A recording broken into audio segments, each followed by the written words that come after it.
அரசியல் எச்சரிக்கை. ஜனநாயக நாட்டிலுள்ள ஒரு குடிமகனுக்கு தன் நாட்டை பற்றிய அரசியல் அறிவு மட்டுமே அவரையும் அவரது குடும்பத்தையும் அவரது நாட்டையும் அடுத்த கட்ட வளர்ச்சிக்கு கொண்டு செல்லும் வழிமுறையாகும். அன்புதயம் அரசியல் புனித நூல்.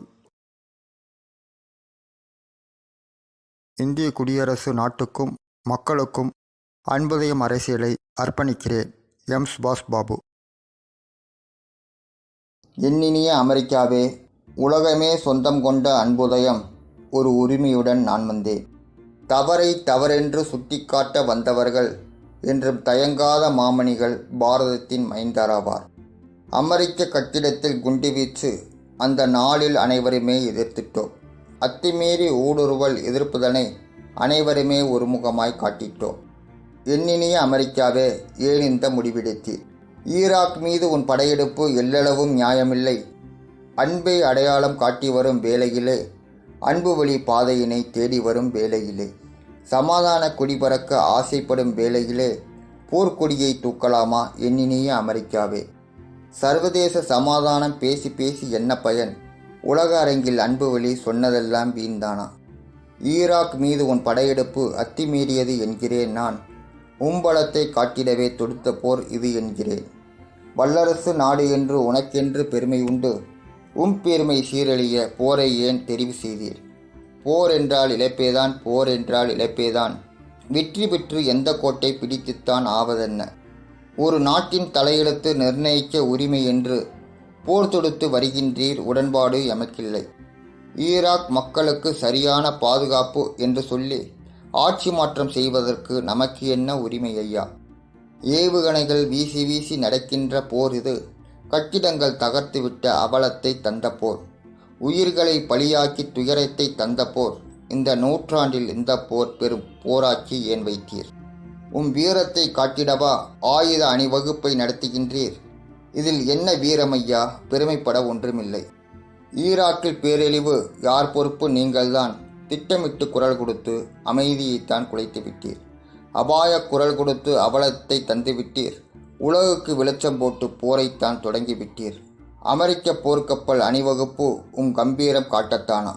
திறமைக்கு சான்று என்று எவருமே கூற மாட்டார். போர்ப்பலியிலிருந்து புறப்படும் விமானங்கள் பெருமைதானா? அறிவியலின் வீறு நடை இது என்று கூற மாட்டேன். புதிய வழிமுறைகள், போர் முறைகள், திட்டமிட்ட தாக்குதல்கள், தளவாடங்கள், போர் முறைகள் இந்த நூற்றாண்டில் தேவையில்லை. பேரழிவு ஆயுதங்கள் தடுக்க என்று போரை தந்தீர். உயிர்கொல்லி ஆயுதங்கள் தரும் அழிவையும் மிஞ்சிவிட்டீர். இந்த நூற்றாண்டில் இது போன்ற போர் என்று தேவையில்லை. இந்த கலிகால நூற்றாண்டில் இது கரும்புள்ளி போல் என்பேன். தன்னிறைவு அடைந்த மனம் தரிகெட்டு போனது ஏன்? உம்மோடு போட்டி போட யார் இங்கு வந்தார்கள்? அனைவருமே அடக்கி பார்க்க ஆசை இங்கு தேவையில்லை. மனம் விரும்பாமல் அடக்கினாலும் அதில் பெருமை இல்லை நண்பர்களே. அவரவர்கள் தேவையெல்லாம் அடுத்ததை தேடி தேடி அலைகின்ற வேளையிலே போரொன்று தேவைதானா? இரக்கமின்றி சராமாரி ஏவுகணைகள், வீச்சுக்கள், விமானத்தின் தாக்குதல்கள் மனம் ஒப்பவில்லை மனிதர்களே. ஏன் இந்த எண்ணம் கொண்டீர்? ஈராக்கை எதிரியாய் எண்ணிக்கொண்டீர். ஈராக்கில் தொடுப்பு எமக்கு இமையளவும் ஏற்பு இல்லை. இந்த போரை ஏற்க மனம் ஒருபோதும் ஒப்பவில்லை.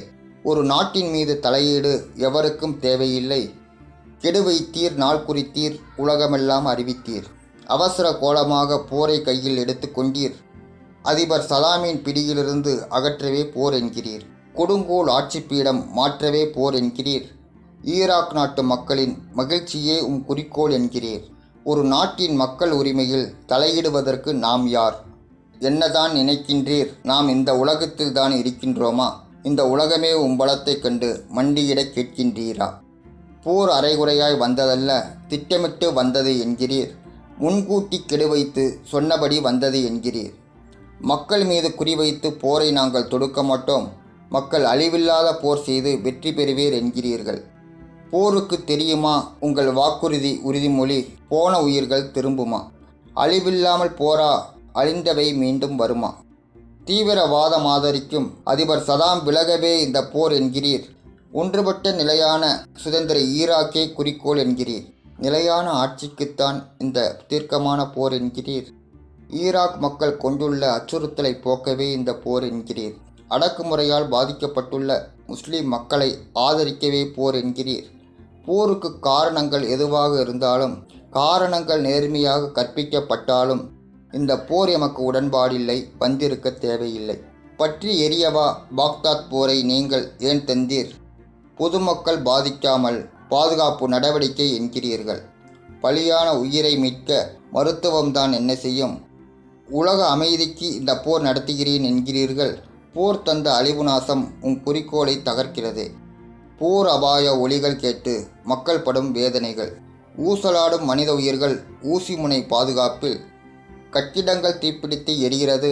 மக்கள் கூக்குரல் சத்தம்தான் கேட்கிறது. தொடர்ந்து குண்டுமலை விழுகிறது. ஏவுகணை வீச்சுக்கள் தொடர்கிறது. இருப்பிடத்தை விட்டு வெளிவர அஞ்சுகின்ற மக்கள் நிலை, பதுங்கு குழிகளிலே பீதியிலே ஒளிகின்ற மக்கள் நிலை, சாகப் போகின்ற உயிர்களுக்கு முன்கூட்டி அஞ்சலிகள் செய்திடத்தான் இந்த போரா? போரே நீ ஏன் இந்த உலகிற்கு வந்தாய்? ஒரு உயிரே ஆனாலும் பல உயிராய் சிதையும் நிலை, கசிந்த கண்ணீர் கூட பாரமாய் நிற்கும் நிலை. கண்ணீரே நீ கூட ஏன் வர மறிக்கின்றாய்? கண்ணுக்குள் போரின் கொடுமை நிலையாக பதிந்ததுவா? கண்களின் பாரம் கூட கண்ணீரில் வெளிவராத கொடுமை கண்டேன். மனதின் பாரம் கூட இறங்கிட முடியாத கொடுமை கண்டேன். கண்ணீர் கசிந்து கசிந்து மனமும் பிசைந்து பிசைந்து பாரமாகி போன நிலை, போரே நீ என்றும் வேண்டாம். நொந்து நூலாகி போன நிலை தந்த போரே நீ என்றும் வேண்டாம்.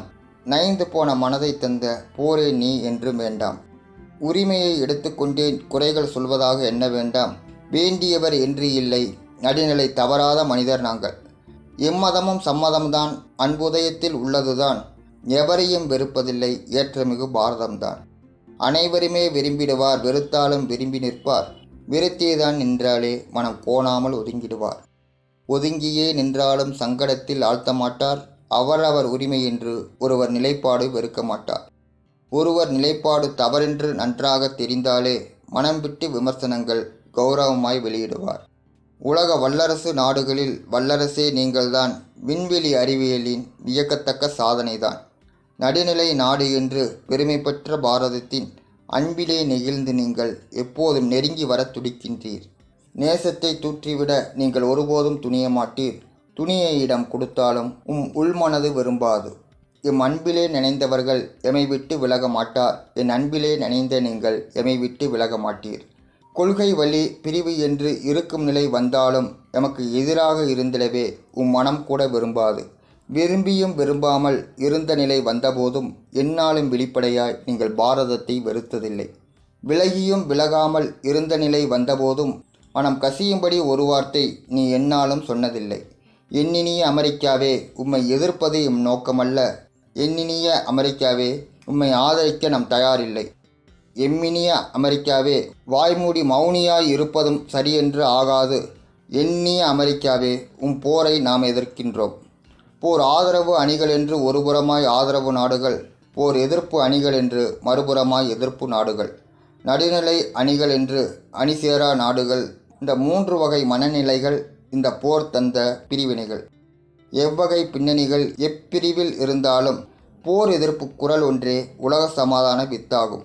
மனிதகுல நாசமாக்கும் போர் என்றும் வேண்டாம் வேண்டாம். பொருளாதார சீரழிவு தரும் போர் என்றும் வேண்டாம் வேண்டாம். வேற்றுமைகள் வளர்த்துவிடும் போர் என்றும் வேண்டாம் வேண்டாம். உலக சமாதானம் ஒன்றேதான் எப்போதும் வேண்டும் வேண்டும். வேண்டுகின்ற சமாதானம் தேடி எங்கும் அலைய வேண்டாம். அவரவர் கையில் உண்டு, விட்டு கொடுத்தால் தேடி வரும். உலக சமாதானம் தேடி தேடி எவரும் எங்கும் அலைய வேண்டாம்.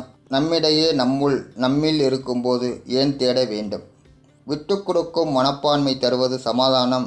விட்டு கொடுப்பது யார் என்று கேட்டால் சமாதானம் தேடி வருமா? உயிர்கள் நாசம், பொருள்கள் நாசம் எல்லாம் தருவது போர்தான். வெற்றி வெற்றி என்று கூறும் சமாதானம் என்ன பயன்? வேற்றுமைகள், விரோதங்கள், குரோதங்கள் தந்த போர் சமாதானம் என்ற பெயரில் கைகுலுக்கி என்ன பயன்? சமாதான பேச்சுவார்த்தை நல்லிணக்க குழு என்று கூடி பேசி புன்னகைதான் காட்டுவதில் என்ன பயன்? அணிகள் அணிகள் என்று பிரிவினையை வளர்த்துவிட்டு அமைதி அமைதி என்று சமாதானம் தேடலாமா? எந்த சண்டை எந்த போரும் மனநிறைவை தந்ததில்லை. வெற்றிடத்தை வெறுமை நிலையை தருவதே போர் என்பேன். வெற்றி பெற்றவருக்கும் மகிழ்ச்சியை போர் என்றும் தந்ததில்லை. தோல்வி அடைந்தவரும் தோல்வி என்று போரை என்றும் விட்டதில்லை. வெற்றியிலே மகிழ்ச்சி என்பது நிரந்தரமில்லை என்னன்பா. தோல்வியில் சஞ்சலமும் தற்காலிகம்தான். என் நண்பா. உலக அமைதி, சமாதானம் இதற்கு நிகர் வேறில்லை. உள்மனது ஆதங்கம் நல்ல முடிவை தரும் நம்புகிறேன். உணர்வு பகிர்வுடன் எம். சுபாஷ் பாபு.